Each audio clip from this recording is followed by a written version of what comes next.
તો સત્સંગ એ તો સત્પુરુષના શરણમાં જઈએ ને પછી સત્સંગની ખબર પડે. એમને એમ આ બોલી નાખું હું અને આપણે હોભળી લઈએ સત્સંગ ના કહેવાય. હા, આ સમાગમ છે, માહિતી જ્ઞાન થઈ જાય બા. પણ સત્સંગ ક્યારે થાય? જ્યારે જીવ સત્પુરુષના શરણમાં જાય અને એની વૃત્તિ જ્યારે સ્વરૂપમાં પરોવાય ને ભાઈ, તાણે સત્સંગ તારે થાય, તાણે શબ્દની પારખ થાય. હું બોલું ને સમજાશે ખરું, સમજાશે ખરું, પણ એની મૂળ પારખ છે ને, તો જ્યાં સુધી દ્રષ્ટિ ના મળે ને, આપણને કોઈ સંતની પારખ દ્રષ્ટિ ના મળે ત્યાં સુધી સત્સંગ કદી સમજાય નહીં. એટલે કોઈ પણ સંતના મહાપુરુષોના સાનિધ્યમાં જઈએ, સત્સંગ સાંભળીએ, તો એ કને આપણા બુદ્ધિના મનના આ બધા ચશ્મો ઉતારી દેવો. આપણા જગતનો ચશ્મો લઈ અને કોઈ દાડો સંતના સત્સંગમાં નહીં જવું. એ ચશ્મા ઉતારી અને સંતોની દ્રષ્ટિ મળે તો સત્સંગ સમજાય. હા, નહીતર બધું સ્વ ભરશો ખરા, મજા આવશે, પાછા કાલે હતા એના, એ કોઈ ફેરફાર નહીં. સત્સંગ એટલે હું વાતો, માહિતી જ્ઞાન નથી ભૈયા. ગળપણ, ગળપણ એવો હું કોઈ શબ્દ છે કે સ્વાદ છે? ગળપણ એવો શબ્દ છે કે સ્વાદ છે? એટલે એ બોલવાથી હવાદ આવે, તાને હો ભરવાથી હવાદ આવે, તાહેનથી આવે. એ ખાઈએ તો ખબર પડે કે હા આ ઘડ્યું કહેવાય. ન કે બોલ બોલ કરો ને હો બરોબર આખી જિંદગી કરો તો એ ગળપણ હું એની ખબર પડે.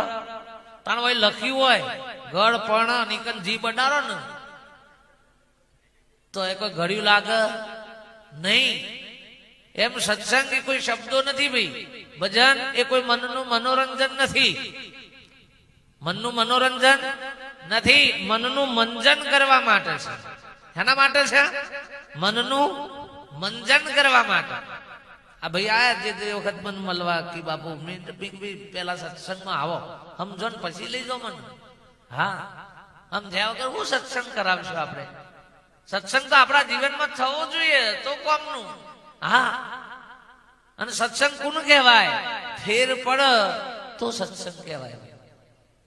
ડોક્ટરના પાસેથી દવા લાવીએ અને દવા ગળીએ અને ફેર પડે ને ભાઈ તો આપણે કે હા ભાઈ પેલા ફલાણા ડોક્ટરની દવા લાવ્યા હતા ફેર પડ્યો. પણ જાણે ગળીએ ત્યાં બાકી દવા ખિસ્સામાં રાખીએ ને 24 કલાક એટલે કોઈ રોગ ના મટે. તાણી દવાનું નામ લે કરીએ તો એ રોગ મટે. તાણી ગોળીઓના વચ્ચે દોયરો પરવીને માળા કરીએ ને ગોળીઓ આમ ફેરવીએ. આ બધું સમજી જવાનું કે હેના હેનાથી નથી મળે. પછી મારે બહુ ચોખ્ખું નહીં કરવાનું તમારા. હા, તો બાપ આ બધું કરવાથી રોગ મટે હો નથી. તારે ગોળીઓ હમ 24 કલાક ધ્યાન ધરી રહીએ સવારથી હોજ સુધી તો એ કોઈ રોગ મટવાનો નથી. પણ ગળવી જ પણ ગળીએ એટલે કડવી લાગે. શરદી હોય, ઉધરસ હોય તો આ બધાની થોડી દવાઓ ઘર ચટી આવું. બાકી કેન્સર થયો હોય ને મોટા મોટા રોગ થયા એવાની ઘર ચટ્ટીઓ દવા ના હોય હો. હા, એ તો કરતા કરતા ઉંબેલા આવે. હા, જેવો રોગ એવી દવાઓ. આ તો આપણે તો જેવું છે દવા લેવી છે પણ ડોક્ટર અંગાથી સરસ અમન ભાવ એવી ગુડીઓ આલો. એ ભાઈ આવો સોદો ના હોય, દવાખાનામાં ના હોય. એમાં મન ભાવ એવી દવા મળે નહીં બાપ. હા, એ તો તમારો રોગ છે એવી દવા હાથમાં. ઘણી વખત અમને બધા કે બાપુ હારું બોલજો. હારું નહીં બોલાય, હાચું બોલાય. પાલવા તો હો ભરજે ન કે ઘેર ઉઠીને જતો રહેજે. હા, હારું લગાડવા માટેનો આ રસ્તો નથી મહાપુરુષ કે બાપ. હા, સતનો છે અને એ સતનું ગ્રહણ કરવું હોય, એ સતનું જીવનમાં ઉતારવું હોય તો મહાપુરુષ કે બાપ એને સત્સંગ કહેવાય.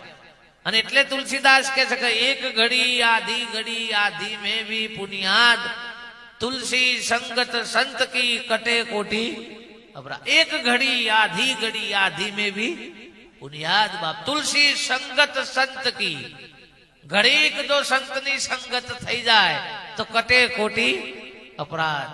કરોડો કર્મમાંથી મુક્ત થવા માટેનો આપણને અવસર મળ્યો છે ભાઈ. મનુષ્ય જન્મ એટલે શું છે બાપ? હે, ખાવું પીવું મોજ મજા કરવી ભોગ ભોગવવાના આ બધું કરી પછી આ ખોખું ખાલી કરી નાખવું, આ છે મનુષ્ય જીવન? એ તો જાનવરે જીવન છે બાપ. એટલે ગાડીઓ બંગલામાં ફરવું ને એસો આરામ કરવા એટલે એમ મને કે આપણે સુખી છીએ. એ તો કૂતરો બલેરો ફરું છે. હા, વિમાનમાં કૂતરો એ ફરું છે, બલારો એ ફરું છે. લોકો લઈ જાય જુઓ ખોરામ બેહાડીને. હા, આ ફેવડી લઈ જાય. આપણને કોઈ બાપો નહીં બેહાડતું. આપણી સેવા ના થાય એટલી કૂતરાની થાય છે. તમે જોજો, ગયરા મા બાપ નું કોઈ ના લઈ જાય પણ કૂતરોનો ઓટો મારવા લઈ જાય. હા, કોના ઉપરથી હુદ ના પડે તો કૂતરાની પુણ્ય વધારે શકે આપણી. કૂતરોને હારા હાબુથી ના વરાવ, બે ટાઈમ ના વરાવ. ડોહાને ડોહીને કોઈ દારો હાથે ના ફેવરું લ્યો. એટલે ભેંસો ને ના વરાવ છે. આમ તો ઉનાળામાં ભેંસો ને પાણી રેડી હાથ ફેવરું છે. આપડો કોઈ લમણો ના વાળા લ્યો, આખી જિંદગી તૂટી ગઈ તો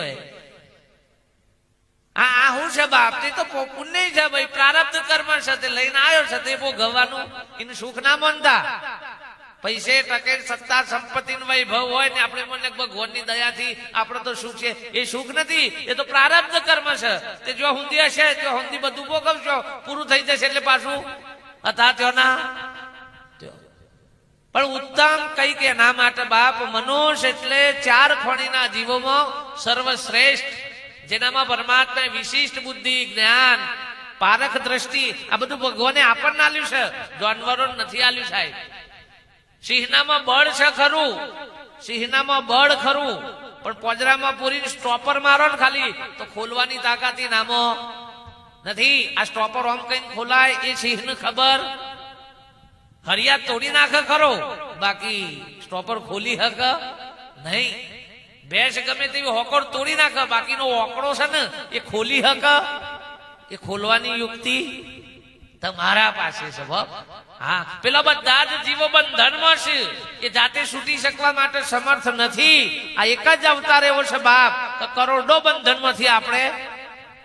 પણ ઉપરથી અવળું થયું છે કે પેલા બધાનું જેટલું બંધન નથી એટલું આપણને વધારશે. પેલા બધાનું ભ્રાંતિઓ નથી એટલી આપણને ભ્રાંતિઓ છે. પેલા બધાનો ભેદ નથી એટલો ભેદ આપણામાં પડ્યો છે. તમે જુઓ, એટલે પશુ પક્ષી જાનવરને કોઈ નડતર નહીં, બાધાયો નહીં, દોયડા નહીં, દાગા નહીં, માતાયો નહીં, અનુભૂત ના નરું, પ્રેત ના નરું, ગ્રહ ના નરું, ચોગડીઓ ના નરું, મુહૂર્ત ના નરું, શેક ખાય તો કશો હલારો ને આગુ પાછ કશું કશા ડખારા નહીં. અને આપણે બધા હલારા. આ અમેરિકા જઈને આવ્યો, ઇંગ્લેન્ડ જઈને આવ્યો, ઓસ્ટ્રેલિયા જઈને આવ્યો, પણ નમૂનો તો ઇન્ડિયાનો જ કા. ગમે ત્યાં જઈને આવે તો લ્યો વરી તો આજ માલ કર. હે, આમાં આ બાજુ વાળા ચાલુ થયા છે ને તો દશા બહી જાય. અમેરિકા માતાઓ પહોંચી ગઈ છે. લ્યો ઈકને વાયરા આવું છે બધા. આપણા વાળાનો પેલા બુરીઓ નહીં આવતા, આપણા વાળાનો આ ગોઠા આવું છે ઈકને. મને એમ થાય કે લેતા મન તો વિઝા મળે પણ ઓનસ કોને વિઝા આલે. ત્યાં હાટ કર ઈકને ચાલુ કરીશ. લ્યો આવા ધાર દહી તો પેલા બુરીઓને હલાવવાના. ઈવાને અંગ્રેજી માથા આવવાની તમે જોજો. હા, આપણો રોગ બાપા જો જ્યાં તે ઘાતી આ બધી ગ્રંથિઓ જુઓ તો ખરા. કોઈ આમ ફેર ખરો? લ્યો 21મી સદી, આટલું કોમ્પ્યુટર યુગ, આ બધી સિસ્ટમ કોઈ ફેર ખરો? કઈ ના. એ જ મુરે માલ તો તમે ઉપરનો લુગરો તમે ફેન્સી પહેરો ગમે તે બધું, પણ બોલો એટલે તો ખબર પડે કે વાઘ ઓણાનો થયો ફરી જ જાય. લ્યો મોઢામાં હન હું નીકળ્યું એટલે ખબર પડે કે આ વાત ના. લ્યો અને ગમે ત્યાં જોય પકડી જાય. લ્યો કહેવાનો અર્થ બાપ આ બધું બહારનું ખૂબ બદલાણ્યું, અંતર બદલાણ્યું નથી, ભીતરમાં બદલાવ આવ્યો નથી. અને આ બધી ગ્રંથિઓ માંથી મુક્ત થવું બાપ, આ બધી ભ્રાંતિઓ માંથી મુક્ત થવું એ ભજન છે ભાઈ. ભજન આપણને જગાડ, ભજન આપણને જગાડ, આપણને ભય છે સાહેબ, ભય. તમે જુઓ, હા હું આ આવ્યો ને ના પેલા બાબલા બચારા ચોલ્લો કરવા જેવું મને ના પાડી કે ચોલ્લો નહીં કરવાનો. મેં કહું તને મને બોલાય છો કા બોલવા? મેં કીધું કેમ નહીં કરવાનું? પાછી કઈ ખબર નહીં. આપણે ઘણું બધું આવું જ વર્ગેલું છે, નહીં કરવાનું. પણ કેમ નહીં કરવાનું એ કીધું નહીં. બસ આવો લઠ્ઠો ગાલ દીધો છે. જો તો બસ બિનાજો કરી તો જુઓ થાય છે. હું જેમ થવું હોય એમ થાય. સોલ્લા નહીં હું લેવા દેવા છે. પણ આવા લઠ્ઠો મોય પકડાયો છે ને આટલા ભણેલા ગણેલા છીએ, આટલા એજ્યુકેટેડ, ઓયથી અમદાવાદ જ્યાં બધા જ્યાં તો આ હે ડખો તો ખરો જ ભાઈ. અને આ તો તાનું મોય પડ્યું છે તો તમે ઓય નું મરતું કાશીને જઈને વાવો એટલે કોઈ ગળ્યું થોડું થાય તાર. ભલે જમીન બદલાય પણ બિયારણ તો કોઈ થોડું થાય નહીં, મથો ફેરફાર થાય. તીખું હોય તો તીખું જ થાય, મફેર થાય હો નથી. અને જો સુધી તાને કોઈ સત્પુરુષો જીવનમાં નહીં મળ્યું બાપ, જીવનમાં સત્સંગની પ્રાપ્તિ નહીં થાય, ક્યારે જાગૃતિ નહીં આવે સાહેબ. ભરવાથી નહીં આવે એકલી. આ લખી રાખો. આ જીવ જ્યાં સુધી, એટલે જ ગીતાની અંદર કૃષ્ણ પરમાત્મા અર્જુનનો બોધ કરતા કરતા કરતા છેવટે એવું કીધું કે અર્જુન તારા આ બધા સંશયોનું સમાધાન થાય, પણ ક્યારે? કોઈ તત્વવેત્તા પુરુષના પાસે જઈ અને તું દ્રષ્ટિ પ્રાપ્ત કર, દિવ્ય ચક્ષુ પ્રાપ્ત કર, એ દ્રષ્ટિ પ્રાપ્ત કર, ત્યારે તારા આ બધા સંશયો મટસી બાપ. નહીતર ત્યાં સુધી આ સંશયો છૂટી એવા નથી. આપણે પણ આ સંશયો મહાપુરુષો કે પડ્યા છે બાપ. આ સંશયોમાંથી મુક્ત થવું હોય, આ સંશયોમાંથી છૂટવું હોય તો મહાપુરુષો કે કોક એવી સત્પુરુષોની દ્રષ્ટિ આપણને પ્રાપ્ત થાય તો જ બાપ આ સંશયોમાંથી મુક્ત. આ સંશય સાગર તરવાનો છે, સંસાર સાગર નડતો નથી. સંસાર સાગર બધો કીધો કે કઠિન છે, પણ સંસાર સાગરમાં સંશયો રૂપી જે સાગર છે ને એ બહુ કઠિન છે બાપ પાર કરવો. અને આ બધામાં આપણામાં આ સંશયો ભરપૂર પડ્યા છે. જે પશુઓમાં જાનવરોમાં આ બધામાં નથી એ બધું, અને આપણામાં આ ભરચક. અને આ બધું હતું નહીં પણ આપણામાં નાખેલું છે. આ છોકરું ને એનું ફરજ હોય કે એનું કશી જ ખબર નથી કે ચલ્લો કરવો કે ના કરવો, એનાથી શું થાય કે ના થાય, દોયરો બાંધવાથી શું થાય કે નજર શું છે, આ બધી કશી ખબર નથી. પણ જેમ જેમ મોટો થશે એમ તમે નામાં બધું બધું મોય નાખ્યા જ જહો, નાખ્યા જ જહો, નાખ્યા જ જહો. અને તમારામાં જે માલ છે એ રહી નામ ઠલવવાના. તમારે તમે ને ના તન મોટા થાય એટલે આગળ વાળો તમારામાં ઠલવ્યો, આપણે નામ ઠલવો. પછી એટલેથી હેડ તું આવ્યું છે ચાલે, કોઈ વિચારવાનું નહીં. બસ મસ્જિદમાં નમાજ પઢવા બધા જ્યાં પહેલ વેલી કુક મારા જેવો પહેરી ગયેલો નવો ફાવા નહીં જેવી રીતે પઢવાની તે બધો જોઈ રહેલો કે આ બધા શું કરે છે તે બધું જોઈને આમ પેલા બધા આમ કરતા હતા તે ઓમ કરીને. પણ આગળ વાળો જે ના તો એને બચારો ના આગળ નતો થોડું અડી નતો, તેના હાથ પાછળ આટલા અડ્યા એટલે એના મનમાં કે હાથ આગળ વાળાને અડાડીને પઢાય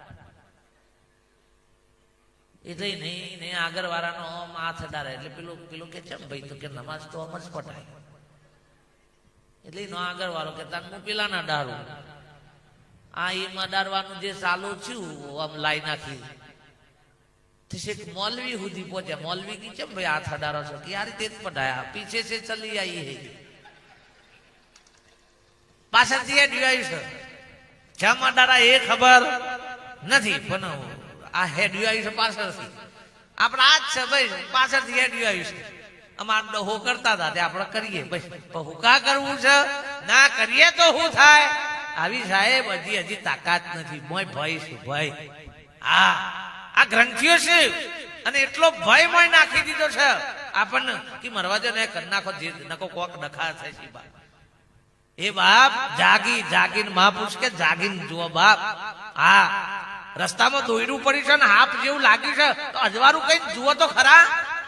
હું હેડ જાવ છો તમે બાજુમાં થઈને રહ્યા એટલે બીજો એ બાજુમાં થઈ કોઈએ ના કીધું કે મારો ભાઈ અજવાળું કરો કો તો પકડીને જોઈ લો. એક વખત જો અજવાળું કરીને જોઈ લીધું હોત કો તો પકડીને નક્કી કરી લીધું હોત તો બધાને આ આવડું ફરીને ના જવું પડત બાપ. પણ બધા આમ ફરી મરવા દે ને જે હોય આમ હેડો કિલોમીટર વધશે પણ ભાઈ આ કોઈ આમ પકડીને જોતું નથી. તમારા મારા બધાને ભક્તિમાં ધર્મમાં આ બધામાં કિલોમીટર વધ્યા જ ગયા. ફલાણો કે આમ આવું છે કે હેડો પણ ઘેર તાર નહીં મેર પડે. તમે ડાકોર જો બરોબર હોય થી આખું બધું સંગ લઈને ડાકોર જાઓ તો પાછા ડાકોર બાજુ ના હોય વળી ઓમ ના થયા હોય. હા એ વળી દ્વારકા વાળા પછી પાછા એક બીજા બાદ ના થાય તો આમ એટલે એવું જ ના પડે કે ભાઈ આપણે ઓમ જઈએ છતાં નહીં રાય ઓમ ના થશે તે સહુ આ બધું આવું ઓકદારો જુઓ. અને આ બધા જઈને 4 ધામની જાત્રા આ બધા મોકલ લે મોટા જે ઉંમર લાયક ને ના તો જલ્દી જોઈ નહીં 4 ધામની જાત્રા. હા આ તો જે પેલી એક્સપાયરી ડેટ હોય એ બધા તે કે 4 ધામની જાત્રા મોકલે અને આનંદ થાય કે હા ભાઈ હેડો તે આમ 4 ધામની જાત્રા જો હોય તો રોક ગતા ને પછી તો આ અમરનાથ બધા જો તો પછી રોક જો અમરનાથ ના પાહન જતા હોય તો પછી વરી ઘેર હુગાવો પાછો શાંતિથી તો જ રોમ અમરનાથ પા હું હતો છો પણ ના હોભરો તો હું ઓયથી ડાકોર જો દ્વારકા જો બદ્રીનાથ જો કેદારનાથ જો અમરનાથ જો થાક વધ કોસો થાય વધ અને ઉતર જો આય નહીં તો ઘેર હાશ હતી તો ખોટી હતી તાને પહેલાથી હું કા ના ઠાતા તાનો અમે હાશ તો ઘેર આવીને જ થાય શકે તો એ તો હતી જ ઘેર સ પણ ખબર બસ આ રખડવાની ટેવ પડી છે રખડવાની ટેવ પડી તને આ રે આમ 4 ધામની જાત્રાએ જાય એટલે કોઈ સુધરીએ જાય તા તમારા ગામમાં કેટલા સુધર્યા છે મને બતાવો આખા ગામમાં જે દોડે કરતો હોય કોઈના પૈસા લઈને હાલતો ના હોય એ 4 ધામની જાત્રા કરીને આવે અને રે પછી કે 10,000 હાલજો આપણે પૂછે કે તન ના લો એટલે કે 4 ધામની જાત્રા જઈને આવ્યો આમ તો હાલો તો એ વિશ્વાસ કેટલા રાખો મને એમ કહો કેટલા રાખો ભાઈ રીસર્ટી કોમમાં આવે એવું જ નહીં ચક તું તો તોકને કોકને હલવાઈને આવ્યો એ એમાં કોઈ ફેર પર નહીં બાપ એ બાપ આ બહાર નહીં અંતરમાં એક યાત્રા થઈ જાય બાપ ભીતરમાં યાત્રા થઈ જાય વાલિયા લુટારાની ભીતરમાં યાત્રા થઈશ બાપ જેસલની ભીતરમાં યાત્રા થઈશ હા અને જેના જીવનમાં ભીતરમાં યાત્રા થઈ ને એનો જીવન બદલો રહેશે બાપા બહારની યાત્રા નહીં ભીતરની યાત્રા કરી દો એક વખત ભીતરની યાત્રા કરો બાપ હા આમાં એવું તીર્થધામ છે કે આખા જગતમાં બધો તીર્થધામ આ તીર્થધામના લીધે છે લખી રાખો આ એક મોટામાં મોટું તીર્થધામ છે આખા બ્રહ્માંડમાં મોટામાં મોટું એક આ તીર્થધામ છે આ દેવાલય છે સાહેબ મોટામાં મોટું અને આમાં મોટામાં મોટો દેવ બેઠો છે બાપ પેલા તો દેવો છે જ નહીં તમારી કલ્પના ઉભી કરેલી છે બાપ આમાં પ્રગટ દેવ છે આ દેવના લીધે બધા દેવ રડિયામના છે પણ સાહેબ આ દેવાલયમાં દેવ ઓળખાતો નથી આ દેવાલયના દેવ જે પડે છે બાપ એ દેવનું કોઈ જાણતું નથી તારા ઘટમાં પિયુજી બિરાજે અંતરપટ જોને ખોલી હૃદયમાં વસ્તુ પડી છે અણમોલી વિચારો કોક દારો વિચારજો ભાઈ આખું વા ઘોષણા ગોમ 100 મહિના ચોક જતુરાય બાર તો ગોમના દેવ હોય હું વાયરો હે આમ આટલી તો સમજાય કે નહીં પણ ભાઈ આ દેવોની કદર નથી આ બા બેઠો છે ને આ બા ખુરશી બેઠો છે ને ભલે શરીર ગમે તેટલું બચારું પેલું એ થઈ ગયું છે ભાઈ અને વના ઘેર થી બધો ઘરનો બધો ચોક હાકટમ બહાર જવાનો હોય ને હા અને બાની હંગાટી લઈ જવાનો હોય તો ઘેર તારું મારું તો ખુલ્લું મેલું ચમય ગોખલામાં બેહાર્યા છે તે વિશ્વાસ નહીં ખુલ્લું રાખો કે હું હતો છે હે ભાઈ તના બાઈ એમ કે ભાઈ તમે બધા જો ને હું ઘેર રહું છું પછી તારું મારો ખુલ્લું રાખો તો આ વિશ્વાસ કોના ઉપર છે તો પૂજા એ નીકળ્યો કે હું કા ઊંધા પડ્યા છો કમા જઈ જાય નહીં ખબર પડતી આટલી આમ હે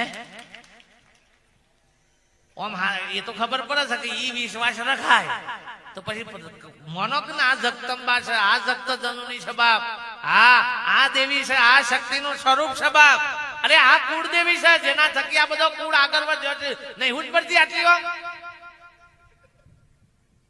નહીં આમ જાય પણ હજી આ તાલ્યો પાડ્યો બાકી ઓકા તો પાછા પરવાના ત્યો જ પરવાના એ મને ખબર છે ને હા આજનો દારો જ ખાલી આ બસ હવે ખંખેર નાખવાનું બધું જો પણ આમ વિચારજો કોક દારો બાપ ને આ સ્વરૂપ જોઈ લેશો તો મહાપુરુષ કે બીજા રોટ્યો નહીં મારવી પડે ઘરમાં કાશી ઘરમાં મથુરા ઘરમાં ગોકુળિયું ધામ મારે નથી જાવું તીરથ કે ધામ બાપ ઘર ગોકુળ ઘર મંદિર થઈ જાય બાપ હા અરે બનાવો ઘરનું મંદિર બનાવો હે સાહેબ કરોડો રૂપિયા ખર્ચીને પેલા બની દઈએ છે બાપ પણ ઘર મંદિર બનાવી શકતા આ ઘટ મંદિર નથી બનાવી શકતા બાપ વિચારો તો ખરા એટલે આમાં મલિનતાઓ પડી છે વ્યસનો પડ્યા છે વિષયો પડ્યા છે વેમ પડ્યા છે કાઢો અને સાફ કરો હા પેલામાં જો પૂજારી સાફ નહીં કરે બચારો વાળવાનો એક દારો રહી જાય ને તો આપણે ખખરી ના કે ભગવાનનું મંદિર તમે સાફ નહીં રાખતા હે